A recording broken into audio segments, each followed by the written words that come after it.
Hello everyone, welcome my channel my life shadow. तो आज हम करने वाले हैं नेक और बैक कमर की वैक्सिंग। यहाँ मैं आपको स्टेप बाय स्टेप बताने वाली हूँ कि आपको किस तरह से बैक की वैक्सिंग करनी है। तो यहाँ मैंने सबसे पहले टैल्कम पाउडर लगा लिया है, बहुत ही अच्छी क्वांटिटी में लगाया है।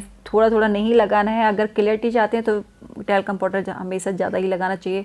मैं अपनी हर वैक्सिंग वाली वीडियो में ये बताती हूँ। तो आपको करना क्या है, जिधर को हमारी हेयर डायरेक्शन शो कर रही है, मतलब जहाँ दिख रही है कि हमारे बाल जो है वो इधर को झुके हुए हैं, जिधर को झुके हुए हैं उसी साइड में हमें वैक्स अप्लाई करनी है। जैसे मैंने अभी वैक्स अप्लाई किया ना, तो ये जो हेयर है ना यहाँ के, वो ऊपर की साइड जा रहे थे, तो मैंने उसी डायरेक्शन में वैक्स को अप्लाई किया। और अब क्या करना है, बिल्कुल अपोजिट साइड में हमें स्ट्रिप को इस तरह से लगाना है। जैसे सीधा लगाया था ना, तो हमें खींचना इसको नीचे नीचे को है। जिधर भी डायरेक्शन होगी उसकी अपोजिट साइड में ही हमें स्ट्रिप को खींचना है, चाहे वो हेयर डायरेक्शन जैसे मर्जी है, जिधर को भी जा रही है। तो आपको इस चीज़ का बहुत ध्यान रखना है, जिधर डायरेक्शन है उसी डायरेक्शन में वैक्स को अप्लाई करना है और अपोजिट साइड में स्ट्रिप को खींचना है। तो अभी आप देखेंगे जो बैक कमर है ना, उधर का इधर के जो हेयर होते हैं ना, कोई किधर की साइड है, कोई इनका तो बहुत ही ज़्यादा डायरेक्शन थी, कोई किधर कोई किधर। तो अभी आप देखेंगे मैं कितनी डायरेक्शन में वैक्स को अप्लाई करने वाली हूँ।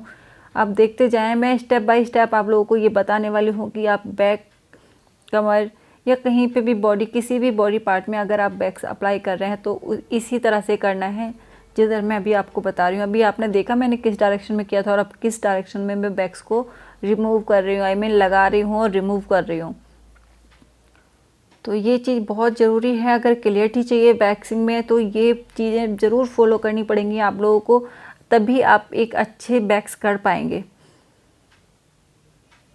और यहाँ ना मैं ज़्यादा गर्म वैक्स अप्लाई नहीं कर रही हूँ क्योंकि ये ब्राइडल है मेरी, मैंने इनका फुल बॉडी का वैक्सिंग किया है।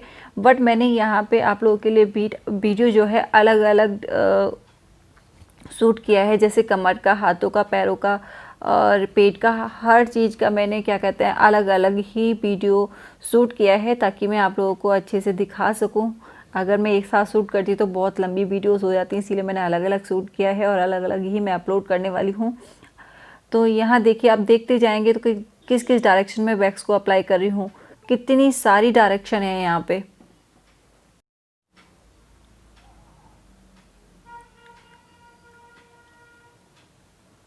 ज़्यादातर लोगों की इतनी सारी डायरेक्शन नहीं होती, लेकिन इनकी डायरेक्शन बहुत ज़्यादा थी, बहुत ही इधर उधर को हेयर थे। तो मुझे टाइम भी वैसे काफ़ी लगा और थोड़ी प्रॉब्लम भी हुई, क्योंकि अगर एक दो डायरेक्शन रहती हैं तो इजी रहता है। यहाँ पे इनको गुदगुदी हो रही थी। तो इन चीज़ों को बहुत ज़रूरी है फॉलो करना। बहुत सारे ये दाग धब्बे भी थे पीठ पर, ये भी काफ़ी हद तक रिमूव हो गए थे और हार्ड भी हैं हेयर काफ़ी। तो इसमें क्या करना होता है, हमें थोड़ी जो वैक्स होती है ना, ज़्यादा लगानी होती है, ज़्यादा गर्म भी नहीं लगानी है क्योंकि ज़्यादा गर्म से दाने होने का डर रहता है। तो मैंने कुछ ठंडी ही लगाई है क्योंकि ब्राइड है और ब्राइडल है, तो कुछ नुकसान भी नहीं होना चाहिए, क्योंकि एकदम से कुछ भी ठीक नहीं होता है। तो मैं कोशिश करती हूँ कि थोड़ा ठंडा ही वैक्स करूँ, स्पेशली ब्राइडल के, या किसी का अगर कोई मेकअप वगैरह है तो किसी ने फंक्शन अटेंड करना है, तो मैं बहुत सावधानी बरतती हूँ वैक्स यूज़ करने से पहले, और सभी को बरतनी भी चाहिए। और सावधानी बहुत ज़रूरी है क्योंकि जो क्लाइंट होता है वो हमारा अपने आप को संवारने के लिए आता है, अगर उसका कुछ नुकसान हो जाए तो बहुत गलत बात है और अच्छा भी नहीं लगता है। तो ये सब बातें बहुत ध्यान में रखनी पड़ती हैं वैक्स करते टाइम। तो आप देखिए कितनी सारी डायरेक्शन में मैंने ये वैक्सिंग की है। आप देख रहे हैं ना, टैनिंग कितनी सारी रिमूव हो रही है। टैनिंग भी थी तो वो भी बहुत, मतलब बहुत हद तक वो रिमूव हुई और क्लियरिटी भी अच्छी आ गई थी।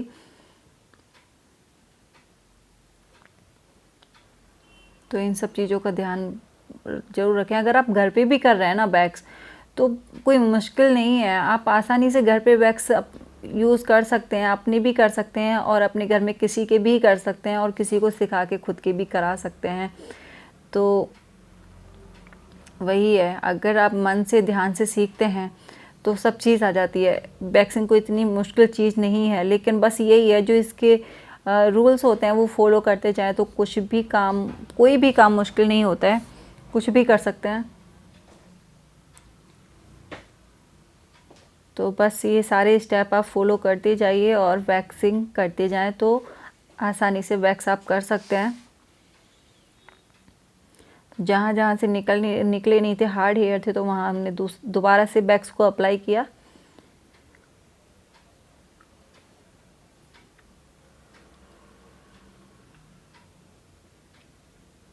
बस मेन बात यही है कि डायरेक्शन को ध्यान में रखना है।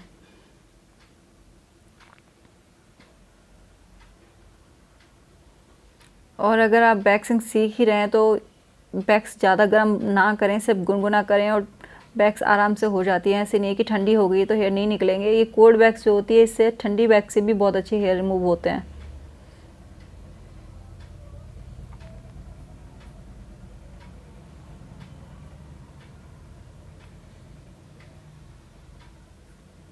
मैंने वैक्सिंग की बहुत सारी वीडियो अपलोड किए हैं, आप चाहें तो मेरे चैनल पे जाके देख सकते हैं।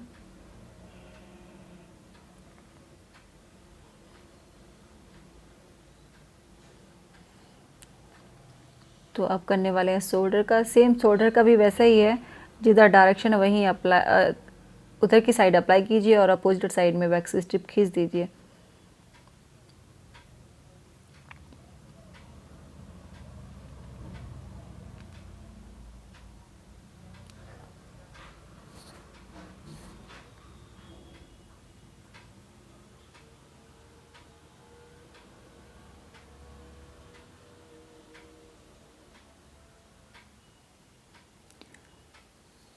अब टिश्यू से मैंने सारी पीठ को क्लियर कर दिया है। ये मैंने पानी पहले इसको गीला कर लिया है, गीला करने के बाद ही क्लियर करें, सूखा ना ट्राई करें। अब यूज़ कर रही हूँ मैं एलोवेरा जेल। ये थोड़ा ठंडा होता है तो काफ़ी हद तक इससे रिलीफ मिलता है। और क्या कहते हैं, ये जो दाने हो जाते हैं ना, थोड़ा रैसेस जो हल्का हल्का हो जाता है, क्योंकि किसी किसी को वैक्स जो सूट नहीं करता, तो एलोवेरा से वो एकदम से ठीक हो जाता है। तो आप अच्छे से मसाज दे दीजिए, अच्छे से लगा दीजिए। या कोल्ड वैक्स भी वो भी लगा सकते हैं आप, कोल्ड क्रीम भी लगा सकते हैं, मॉइस्चराइज़र भी लगा सकते हैं, जेल भी लगा सकते हैं, जो भी आपके पास है वो आप लगा दीजिए। तो आप देखिए पूरी जो कमर है वो बिल्कुल क्लियर हो चुकी है।